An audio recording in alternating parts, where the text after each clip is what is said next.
That makes us ready to go live. Hi, everyone. Okay, so good evening, good afternoon, good morning, depends on where we are. And a very warm welcome to today's webinar from the London School of Emerging Technology.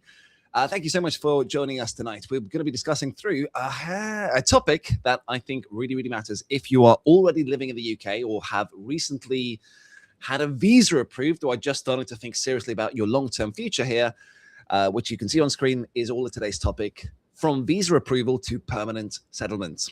We're planning a long-term future in the UK, and I think that gets to the heart of today's discussion, comes down to a pretty powerful sentence, is that your visa is going to get you into the UK, but then your decision after that determines whether or not you can stay. And that's actually what we're going to talk about today. Our conversation is all about this, because for a lot of people, getting the visa, it feels like the finishing line. There's a lot of preparation that goes into it, with a lot of documents to organize, evidence to submit, and timelines to follow, and of course to wait for the final decision. But so naturally, once that evidence starts to be accumulating, once you've got to approve it, it can feel like the hard part is over.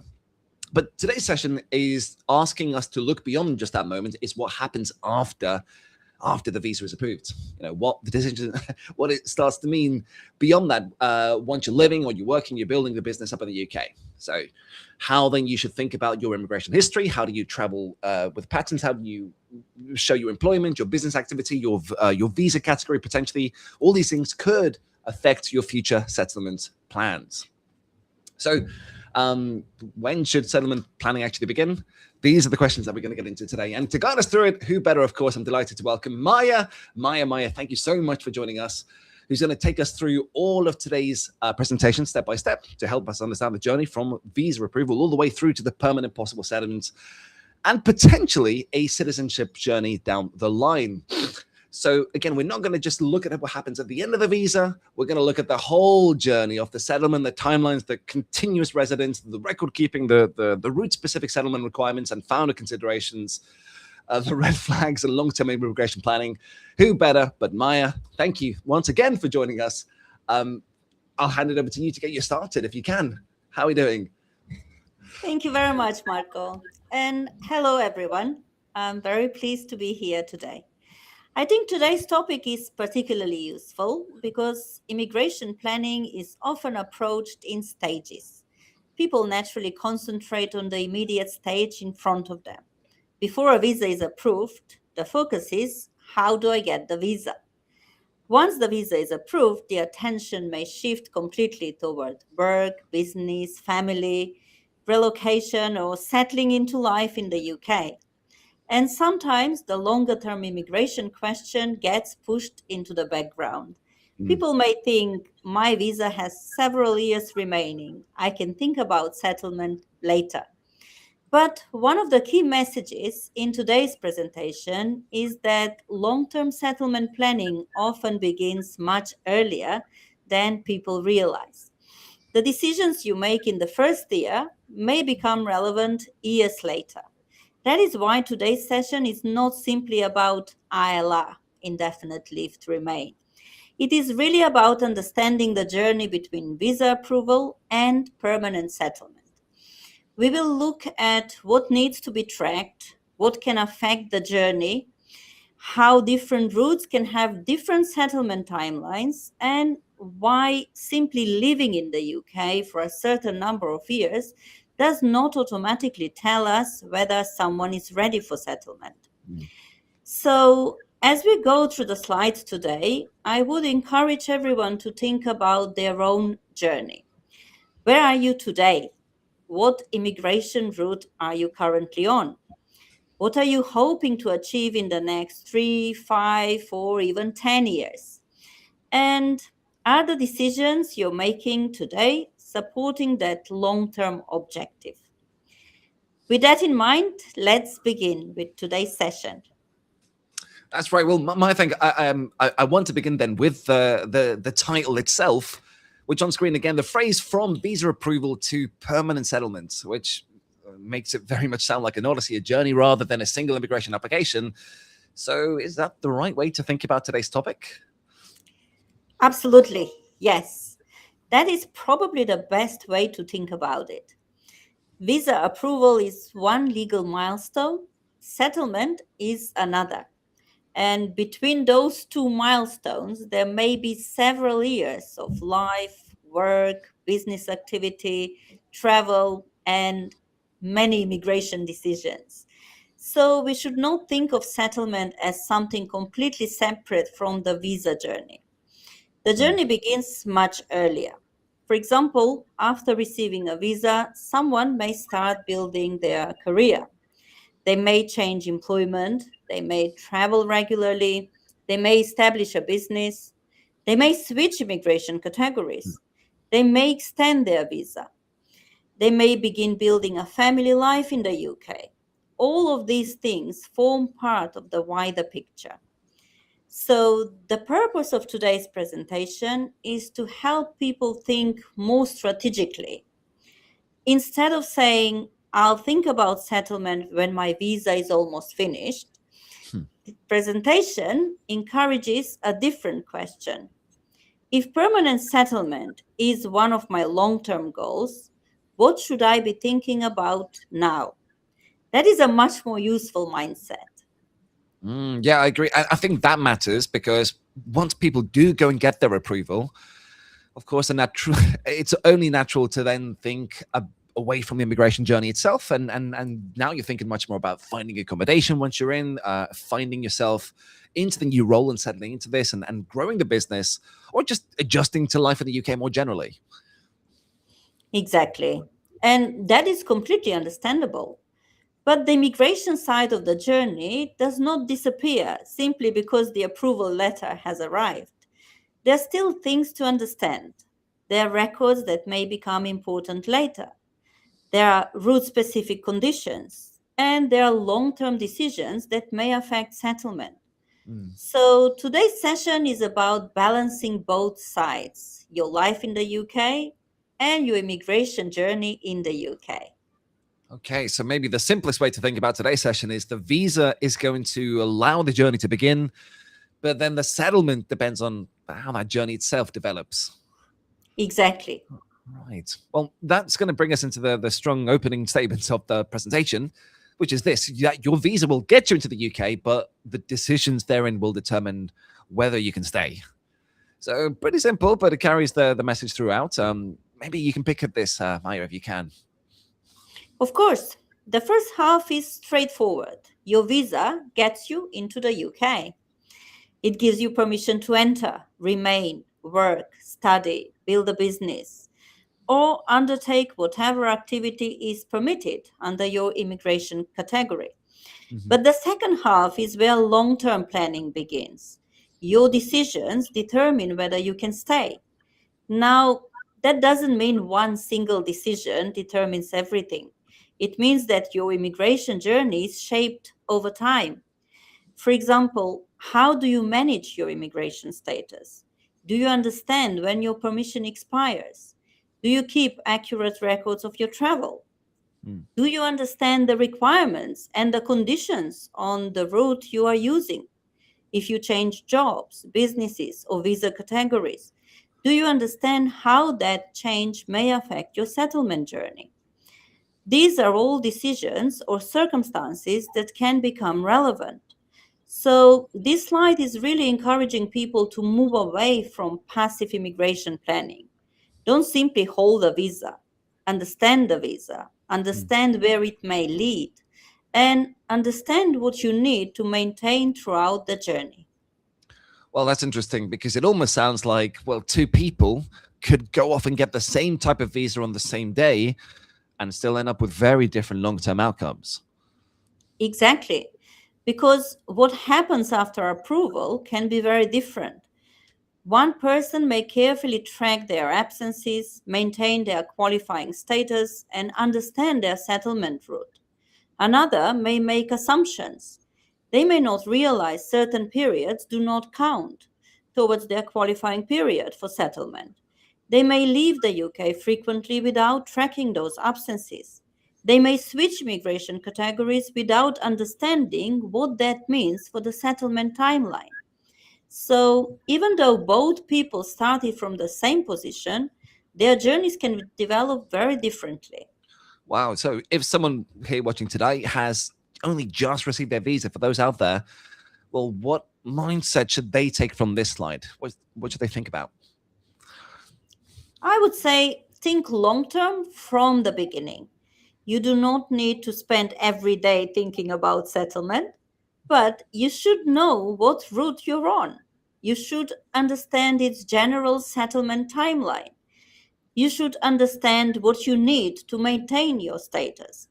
And you should keep appropriate records as your journey progresses. That alone can make settlement planning much more manageable later. Well said. So instead of thinking it like, well, I'm going to worry about this settlement later, the better thing to do is to build up the clean immigration history now, get all your duckies in order so that you have fewer questions later. Exactly.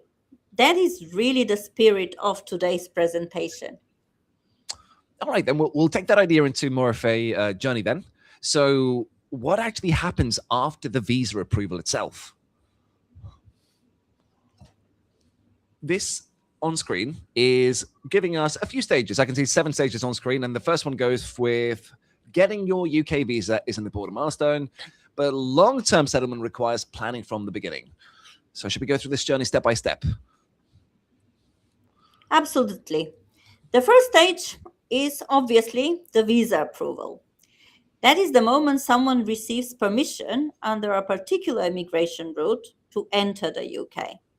For many people, this is a major achievement, but as the slide says, it is the starting line rather than the finish line.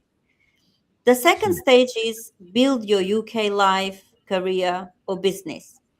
This is where most people naturally direct their attention. A professional may be establishing themselves in a new role. A founder may be developing their business. Someone else may be building family life and establishing long term roots in the UK. That is the practical part of the journey. But alongside that is stage 3, maintain compliance. And this is extremely important. Your life and your immigration status develop together. You do not want to build a successful career or business while ignoring the immigration requirements connected with the route that allows you to remain in the UK. Then we move to stage 4, protect continuous residence. This is where the importance of travel history and absences begins to become clearer. How much time have you spent outside the UK? Have you tracked those absences? Do you understand how continuous residence applies to your route? Then, stage 5 is meet your route settlement requirements. This is important because settlement is not identical across every immigration route. It is, in fact, very different from one category to another. A founder may have different requirements from a skilled worker. A global talent applicant may have a different qualifying timeline. So, before approaching settlement, you need to understand the requirements that apply specifically to your route. If those requirements are met, stage 6 is indefinite leave to remain, or ILR. That represents permanent settlement status. And then finally, stage 7 is potential British citizenship. And I use the word potential because, as we will discuss later in this presentation, settlement and citizenship are separate legal stages. Okay, well, I think that what's good to know here is that the slide isn't going to jump straight from approval into the ILR, that there are actually a few go between several stages in between them. Exactly. And that is probably one of the most important lessons. People often think in terms of applications, visa application, then ILR application, then perhaps citizenship application. But what happens between those applications is often just as important. Your immigration history develops every day. Your travel history develops every time you leave the UK and return to the country. Your employment or business history develops over time. Your records develop over time. So when we say the decisions you make in year 1 can affect an application you make years later, that is exactly what we mean. Okay, well, perhaps you can give us an example using the journey shown here on screen. So, say that someone will get their approval for their visa and immediately throws themselves into building their career. What things might they overlook? They might overlook the other stages running alongside career growth. They might focus entirely on professional success, but not track their absences. They may not maintain records. They may not understand the settlement requirements attached to their particular route. They may wait until the final year to ask, do I qualify? At that point, they may discover they need to reconstruct several years of information. So, the better approach is simply to understand from the very beginning that professional success and immigration planning should develop together. Okay, right. Well, so that line is going to come up again and again during the presentation alongside business success and immigration compliance. So clearly, that's a major theme running throughout the whole deck. Absolutely. Because settlement is not based only on whether someone has done well professionally or commercially. There is an immigration framework sitting alongside that success. Well, okay, the final line on this slide is worth repeating out. So here it says in green, the decisions you make in year one can affect the application you make years later. Exactly. If everyone remembers one message from this section, I would make it that one. All right. Well, now that we understand the journey, the question then becomes naturally is how long is the journey? And the answer is, well, it depends. So not every visa has the same settlement in clock 3 after 5, 10 years. You know, this is probably the first point that people realize when there's no standard timeline. We can talk about 3 or 5 or 10 years here. So perhaps you can go through these examples. Is that possible? Yes, of course. The purpose of this slide is to show that settlement timelines depend on the immigration position. The presentation gives us 5 examples. First, innovator founder, settlement after 3 years of residence. Second, certain global talent categories, 3 years. Third, other qualifying global talent categories, most the global promise, 5 years. Fourth, skilled worker, 5 years. And fifth, the long residence, 10 years. Now, the important point is not simply memorizing those numbers. The important point is understanding that settlement time is connected to the immigration route. That is why the warning underneath the table is so important. Your route, immigration history, absences, and circumstances determine which periods can count. And the presentation explicitly says, do not assume that every year legally spent in the UK automatically counts towards a particular settlement route. That assumption can create problems.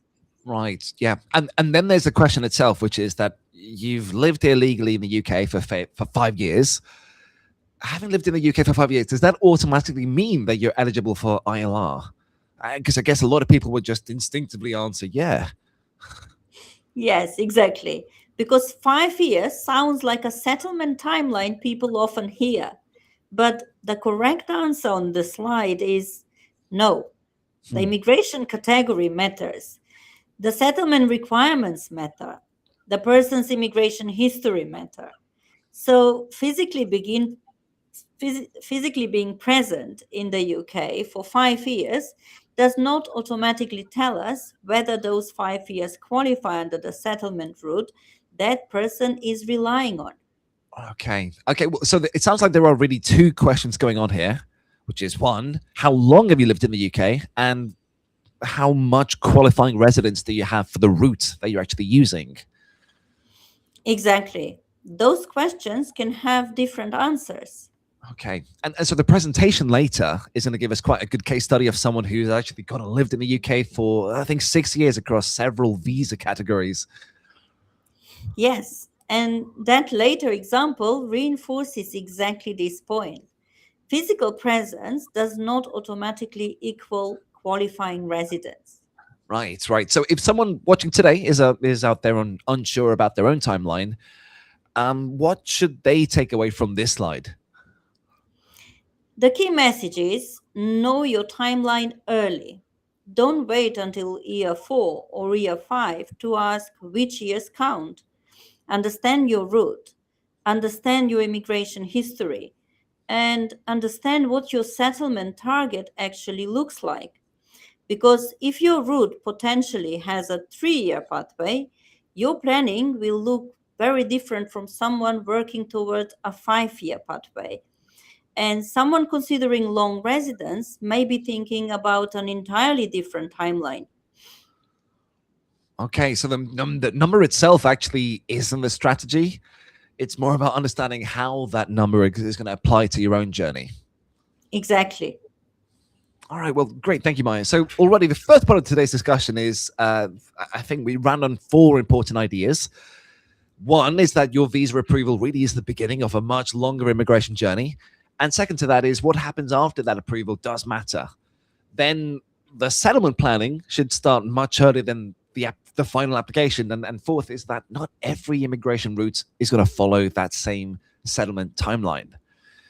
So what can we do? We'll look at something more practical. Is what can put the settlement clock at risk?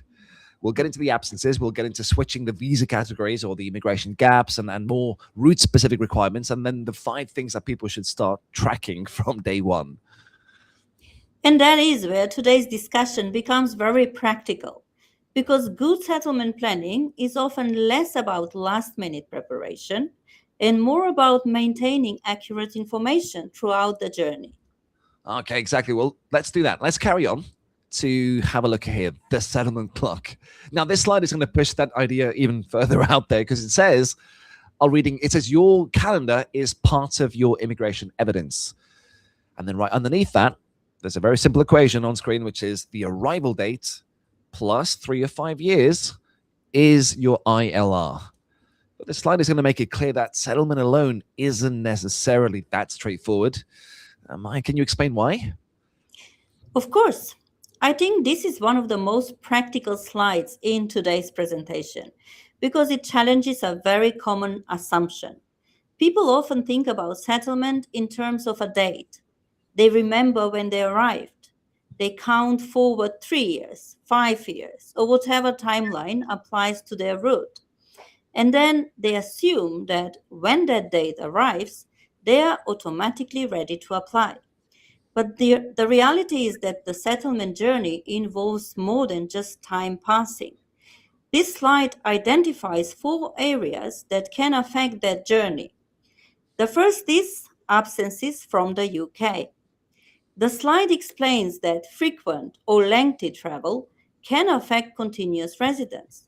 So, travel is not just something you do personally or professionally. It can also become part of your immigration history. That is why I like the phrase used here.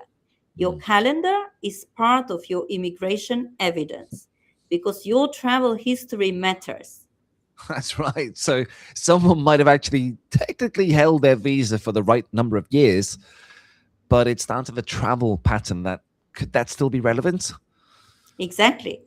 And that is why the presentation keeps encouraging people to track things from the very beginning rather than trying to reconstruct everything at the end. The second area is switching visa categories. The slide explains that time spent under another immigration route may or may not count toward the route someone is ultimately using for settlement. This is extremely important because people sometimes assume that if every period was lawful, every period automatically counts in the same way. But as we saw on the previous slide, that is not necessarily the case.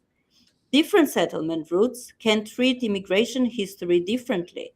So, switching categories is not just an administrative change, it can affect how someone needs to think about their settlement timeline. And the third point is the immigration gaps. Yes, the slide refers to late applications, overstaying, or breaks in lawful status. And it makes the point that these can create serious issues. Again, the broader lesson here is consistency. A settlement application is looking back over a period of immigration history. So gaps or breaks can become important when that history is reviewed. That is why someone should not wait until the final year to ask, was everything in my immigration history correct? Ideally, those issues should be understood as they happen. Right. And then the fourth point is on the route specific requirements. Now, this one still feels important because it means that two people with the same number of years in the UK might still need to prove very different things. Exactly.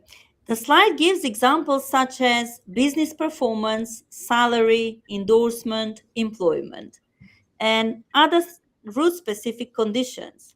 So, time is only one part of settlement. The person also needs to continue meeting the requirements that apply to their own immigration route. For example, a founder may be thinking about business activity and endorsement. A skilled worker may be thinking about employment and salary related requirements. Someone on another route may have a different set of conditions entirely. So, settlement is not a universal checklist, it is a route specific assessment. Okay, well, so the slide is also going to give us a innovative founder example, which we talked about, because it says settlement normally requires 3 qualifying years on that route and then continuous residence. And it flags that the 180 days outside of the UK consideration is within any 12-month period, subject to the applicable rules and exceptions. So why is that here? Why is that a useful example to think about? Because it shows how the timeline and the travel history work together. Someone may say, I have completed 3 years, but the presentation is saying that is not the only question. You also need to consider continuous residence. You need to consider how much time you have spent outside the UK, and you need to consider the route specific settlement requirements. So the slide is teaching us to think in layers rather than relying on one simple number. Okay, got it. And then we can see at the bottom the final sentence, which might be the strongest pieces of actual advice in the whole deck, which is again, don't start calculating your settlement eligibility 3 months before applying. It's track it from the beginning, do it from day one. Absolutely. Because by the time someone is 3 months away from applying, the past has already happened. They cannot Mm. change travel that took place 2 years earlier. They cannot easily recreate every record if nothing was maintained. They cannot change the fact that they may have switched routes without understanding the consequences. So the message is not to become anxious about settlement from day one. The message is simply keep track of your journey from day one. That makes the later process much clearer. Okay, so maybe the way that I would phrase it to sum up the whole slide is that your settlement clock is not just about the time passing, it's about what happens during that time too. Exactly. Right. Well, so if I can carry on, because that's going to lead us into the discussion around tracking that journey properly, the next question becomes naturally is what actually should we be recording? Which is going to bring us to our personal settlement dashboard. Well, I really like this concept of your personal settlement dashboard because it sounds much more useful than just saying keep your documents, keep your receipts. What we can see on screen is identify 5 areas. Can you walk us through them one by one? Yes, and I think this is one of the most useful slides for anyone who has recently received a visa. The first area is status. The slide suggests tracking, visa validity, extensions, and immigration history. This may sound basic, but it is the foundation of everything else. You should know what immigration permission you hold. You should know when it expires. You should keep a clear record of extensions or changes. And over time, you should understand what your overall immigration history looks like. If someone has moved through several categories, that history becomes particularly important. Okay, so rather than just relying on memory years down the line, we already have a clear timeline. Exactly. The second area is absences. The slide says to track travel days, travel dates, days outside the UK, and the reason for travel. Again, this connects directly to the previous slide. If continuous residence becomes important later, you do not want to be searching through old emails, passport stamps, and booking confirmations, trying to remember where you were 3 years ago. A simple, consistent travel record can make that much easier. Sure, it would. It absolutely does sound like a habit that would be very valuable down the line. Exactly. The third area is work or business. For professionals, that might include employment, salary, and role changes. For founders or entrepreneurs, that might include business activity and changes in the business. This is important because your work or business may be directly connected to your immigration route. So, if your employment changes or your business develops significantly, those changes form part of the wider settlement picture. Got it, got it. And then we've got the route requirements themselves. Yes, the fourth category is route requirements. The slide gives examples such as endorsements, sponsor requirements, business milestones. The key idea is that every route has its own structure. So somebody should understand what they need to maintain under their specific route. For a founder, that may involve business milestones or endorsement related matters. For someone on a sponsored route, sponsor related requirements may be relevant. The point is, do not only track general immigration information, track the things that matter specifically for your route. Got it. And then finally, we come to personal records. Yes, the fifth category is personal records. This includes addresses, tax or employment records, relevant correspondence, and evidence. This is about maintaining a reliable history of your life in the UK. Over several years, people move homes, they change jobs, they start or close a business, they receive correspondence, they build up financial and employment records. Rather than letting all of that become fragmented, the slide is encouraging people to keep their records organized. Okay, well, I think that's really interesting because none of those five areas feels especially complicated on its own. But again, put them together and they build a complete picture. Exactly. And that is why the slide calls it a dashboard. A Mm. dashboard gives you an overview. It helps you see where you are, and it helps you identify if something needs attention. If you're tracking status, absences, work or business, route requirements, and personal records, then by the time settlement becomes relevant, you're not starting from zero. You already have the history. Okay, well, we come to the closing line again on the bottom of the green, which is your strongest settlement application is usually built over years, not assembled in the final few weeks. So why is that at the bottom? Why is such an important message to focus on? Because evidence is often created at the time events happen. Travel records are created when you travel. Employment records are created when you work. Business milestones happen while the business is growing. Immigration correspondence arrives at specific points in your journey.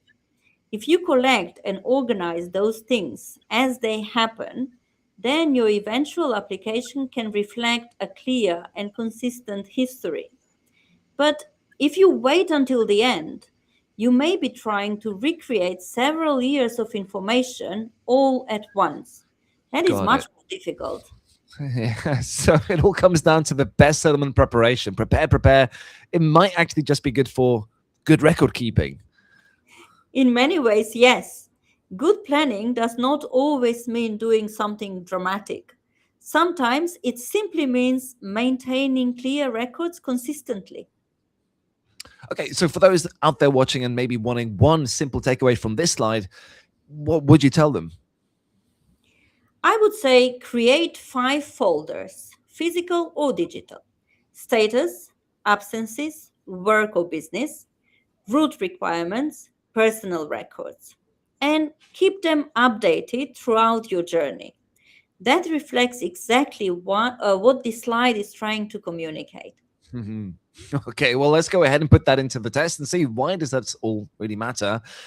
Because the next slide is going to give us examples of 3 people who have spent very different amounts of time in the UK, and the person who's been here the longest isn't necessarily the closest one to settlement. So we've got a few really useful case studies. We've got Alex and MJ and DJ. Why don't we take them one at a time, starting with Alex on the top left? Sure. Alex is a skilled worker. The scenario tells us Alex has spent 5 years in the UK. But importantly, the slide does not stop at the 5 year figure.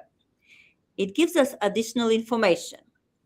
Alex has continuous sponsored employment. Alex meets the relevant salary requirement. Absences have been properly tracked, and the employer still requires the role. So the potential position shown on the slide is settlement pathway may be available. Notice the word may. This is not presented as an automatic outcome. It simply shows that Alex appears to have several of the key elements aligned. Got it. So with Alex, this case study already reinforces that idea that, well, 5 years alone, that's not the deciding factor. It's 5 years plus everything that has happened during that time. Exactly. Now let's look at MJ. MJ is an innovator founder. MJ has spent 3 years in the UK, 2 years less than Alex. But again, we look beyond the numbers. The business is active and trading. The founder remains actively involved. Significant progress has been demonstrated.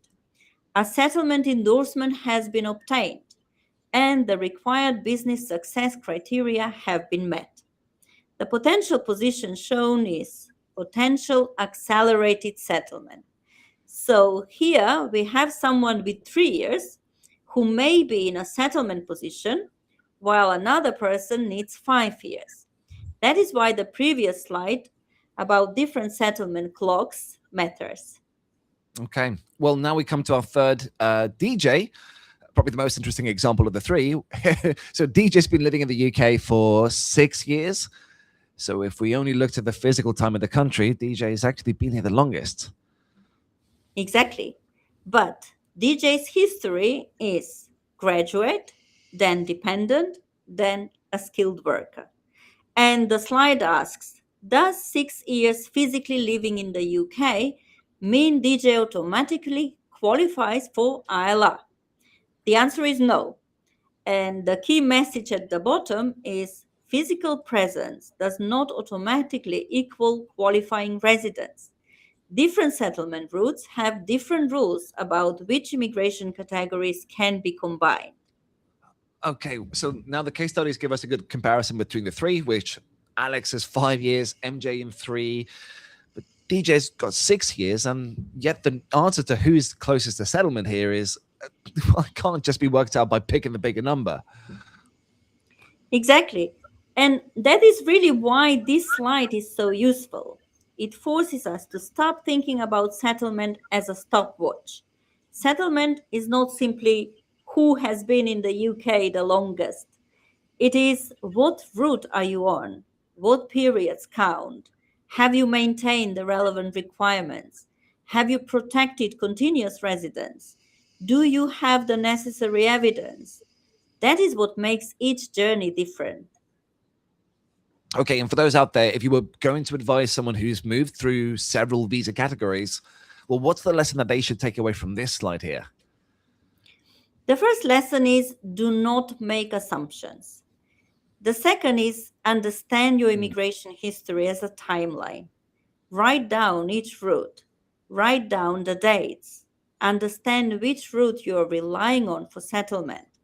Then look at whether earlier periods can or cannot contribute to that route. That is much safer than simply saying, I've been here 6 years, so I must qualify. Right. Yeah. Can't take that for granted. And in a lot of ways, that does link back to the personal statement dashboard from earlier. Because, say, if DJ had been keeping a clearer immigration history from the start, well, working all of this out would be a lot easier for them. Exactly. These slides are deliberately connected. The settlement dashboard helps you understand cases like DJ's because you already know what status you held, when you switched, and what your current role looks like.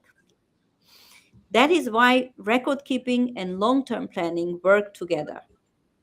I really like that this case study here includes Alex and MJ both, because we've got very different roots with the same underlying principle here, is that neither case just comes down to the numbers alone. Alex needs to be employment related elements aligned, whereas MJ needs the business and the settlement endorsement elements aligned. Exactly. Every route has its own settlement story. Okay. So if we just pause here for a second, and I think the section is going to give us three big lessons. First, then, is that the settlement clock can be affected by what happens during your qualifying period. Second to that is you should be the one maintaining your own settlement dashboard from the beginning. And third, physical presence, being in the country and qualifying for residence are not necessarily the same thing. Would you agree to that? Completely. And I would add one more point. Do not compare your timeline with somebody else's. You may have a friend who settled after 3 years. Another person may need 5 years. Someone else may be considering a 10-year route. Your settlement journey depends on your own immigration position. So, the most useful thing you can do is understand your own route rather than comparing your timeline with somebody else's. Yeah, that's a really good point. And it leads perfectly into the next section here, because now we're going to be focusing more specifically on the founders themselves. So for someone on the innovator founder route, the business itself becomes part of the settlement case. So then the question is going to become, was your business innovative? Was it viable? Was it scalable when you entered? To, well, what has the founder actually achieved? And that is where the next part becomes particularly important for entrepreneurs because settlement starts looking at business evidence rather than just the original business idea, which was required for getting the visa approved. Well, we'll move into this then for founders. Amongst you who's got a business part of your settlement case, we'll then go through the ILR readiness check, and then one of the most memorable scenarios in today's presentation of that of the £1 million mistake. So we'll keep going, and here we can see we've gone and established ourselves that settlement isn't simply about how long you physically lived in the UK, nor is it about your immigration route from continuous residence or records and route-specific requirements. That all matters.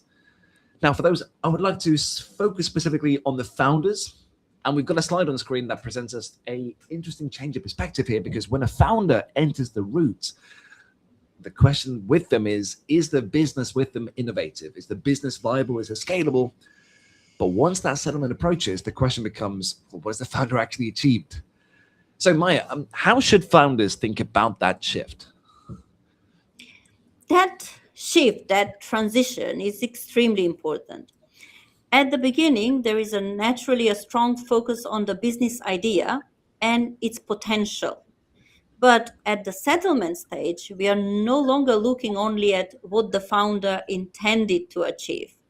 We are looking at what has actually happened. As this slide explains, the business needs to be active and trading, appear sustainable for at least the following 12 months, and the founder needs to maintain an active key role. The settlement endorsement also needs to confirm that the venture has achieved at least 2 specific success criteria. The presentation gives us several examples. That could include £50,000 invested and spent developing the business. That is actually the one criteria that most applicants meet. It could involve customer numbers having doubled within the relevant period and being above the comparable UK business mean. It could involve significant research and development together with a UK intellectual property application. Other examples include £1 million in revenue in the last full accounting year, or £500,000 in revenue, including 100,000 in qualifying overseas exports. Specified job creation criteria may also qualify. The bigger message is that the founder needs to demonstrate progress. At entry, you're presenting potential. At settlement, you're presenting evidence. Wow. So the founders shouldn't stop at asking, how do I qualify at the beginning? The founder should also be thinking, what will my business be able to demonstrate 3 years or so from now? Exactly. And that is why the final statement on this slide is so important. Your settlement evidence begins with the business decisions you make after approval. Your business activity, progress, and achievements develop over time. So, settlement preparation is really part of the business journey. Okay, so let's go ahead and move from business performance to the actual settlement application. So we start with a pretty practical question of, before you apply, can you answer yes? And it gives us 5 areas to look at: time, residence, route, knowledge, and evidence. Mike, can we use these as a quick readiness check? Absolutely. First is time. Have I completed the required qualifying period? As we discussed earlier, you need to understand the qualifying period for your particular route rather than simply counting the number of years you have physically lived in the UK. Second is residence. Does my travel history satisfy the applicable continuous residence rules? This is why tracking absences throughout your journey becomes so important. Third is route. Do I still meet my specific immigration route settlement requirements? Different routes have different requirements, so this needs to be considered individually. Fourth is knowledge. Have I satisfied the applicable life in the UK and language requirements? And finally, the evidence. Can I prove everything I'm claiming? Okay, so that last question really stands out to me. It is, because the slide makes an important distinction. Eligibility and evidence are two different things. You may believe you meet the requirement, but the Home Office needs to be able to verify what you are claiming from the application and the supporting evidence. So before applying, don't only ask, am I eligible? Also ask, can I demonstrate my eligibility? Okay, well, I think that gives us 5 very simple questions before we move forward. So our checklist looks like: 1, have I completed the time? 2, have I protected my residence? 3, do I meet my route requirements? Have I met the knowledge requirements? And can I evidence everything? Exactly. Right. Well, I'm going to move over to the most alarming. Put this into a scenario of a £1 million mistake. So say the founder builds themselves a £1 million business in the UK. Commercially, that sounds like a huge success. But say this founder doesn't monitor their absences, they misunderstand the settlement timeline, and they fail to maintain the required immigration evidence and leaves endorsement preparation until the very last moment. So here's the question to them: is, does some commercial success automatically mean immigration success too? No, it doesn't. And that is exactly why this scenario is included. The founder may have built a successful business, but commercial success does not replace immigration compliance. A founder still needs to consider the qualifying period, continuous residence, endorsement, and other relevant settlement requirements. That is why the central message here is business success and immigration compliance must develop together. Got it. So someone could be doing exceptionally well financially and still run into trouble down the line by ignoring their immigration journey. Exactly.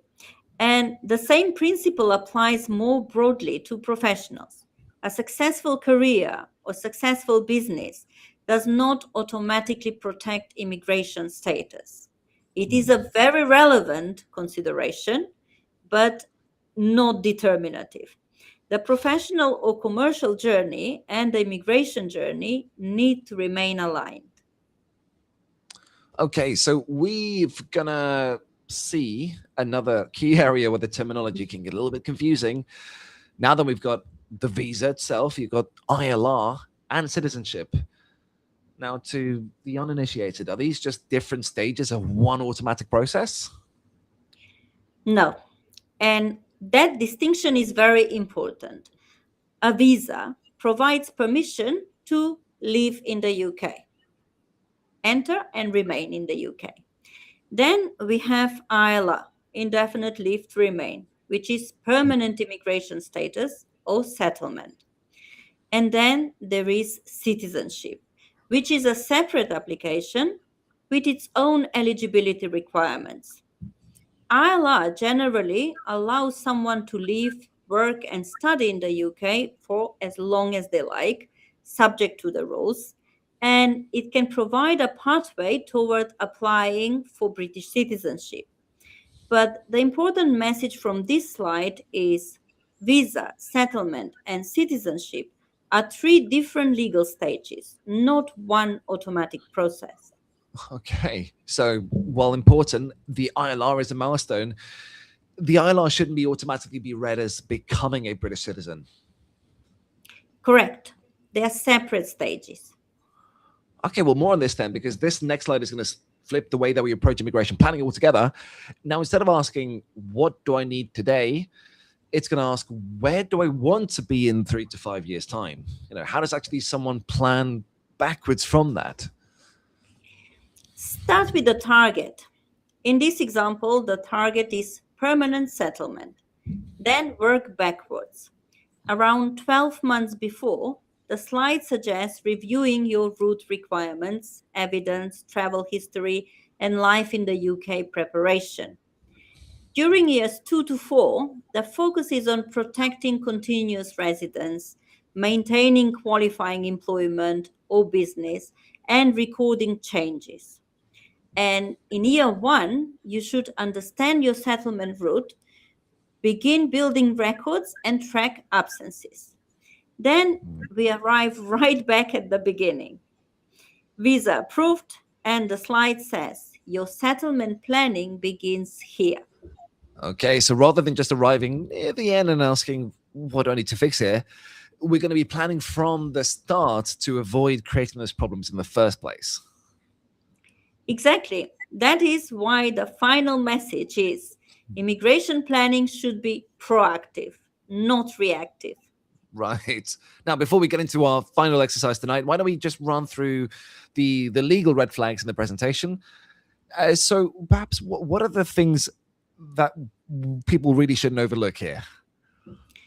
The slide highlights significant or frequent UK absences, assuming all previous visa time counts, changes in employment without checking the immigration applications, business changes that affect endorsement requirements, waiting until visa expiry to seek advice, incomplete travel or immigration records, and assuming family members automatically follow the same settlement timeline. That last point is particularly interesting because the slide gives the example of an innovator founder. An innovator founder can potentially settle after 3 years, but their dependent partner generally has their own 5-year qualifying period for settlement as a partner. So even within one family, timelines may not necessarily be identical. Interesting. So that reinforces something we've heard all throughout today, which is don't make assumptions about your settlement journey. Exactly. Small decisions today can become big questions later. All right. Well, so before we move into our Q&A section, I thought what we'd like to do is finish off with one final question, which is what we see on screen here. The question reads, where do you want to be 5 years from today? Is it either running your own UK business? Is it B, growing your professional career, holding permanent settlement, or D, preparing for British citizenship? Now, Maja, why end on this note? Because everyone's destination may be different. For one person, the priority may be building a successful UK business. For another, it may be developing their professional career. Someone else may be focused on permanent settlement. And another person may ultimately be thinking about citizenship. But whatever your answer is, your immigration decisions today should support the future you're trying to build. And that gives us the final message of today's presentation. Don't simply plan your next visa. Plan your UK journey. Well said. Plan your UK journey. Well, thank you, Maja.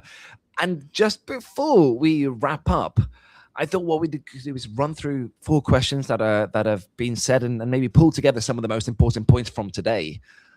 And we could have a look at that then with question 1. Now, the question asked was, I've lived in the UK for 5 years. Does that mean I can go ahead and just apply for ILR? So if someone just says, Maja, I've lived here for a while, could I qualify for settlement? Is that necessarily right? No. As we discussed earlier, physical time in the UK and qualifying residence are not automatically the same. Your immigration route, immigration history, absences, applicable settlement requirements must be considered. So the correct question isn't simply how many years have I lived here?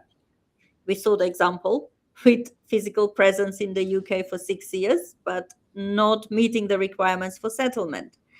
The question is, how much qualifying residence do I have under the settlement route I am relying on? Okay, so if someone's only just received their visa, what should they start tracking now? The presentation gives us 5 areas: status, absences, work or business, route requirements, and personal records. The objective is to maintain a clear history rather than trying to recreate several years of information just before the settlement application. Your strongest settlement application is usually built over years rather than assembled in the final few weeks. Okay, planning ahead. Now, say, Maja, if I am a innovator founder and my company is performing brilliantly, can I go ahead and assume that my commercial success with my company automatically protects my settlement position? No, as we saw in the example. That is exactly what the 1 million mistake demonstrates. A successful business does not remove the need to consider continuous residence, settlement timeline, immigration evidence, endorsement, and the applicable route requirements. The message is business success and immigration compliance must develop together. Yeah, well said. And finally, why do we think about someone who's received that ILR? Does that mean they automatically become eligible for the citizenship? ILR and citizenship are separate legal stages. The presentation describes the journey as visa, settlement, citizenship. ILR represents permanent immigration status or settlement, while citizenship requires a separate application with its own eligibility requirements. So these should not be treated as one automatic process. Okay, I think you've said it. So, Maja, before we actually wrap up, if you could leave everyone watching today with one final piece of advice from it, what would it be?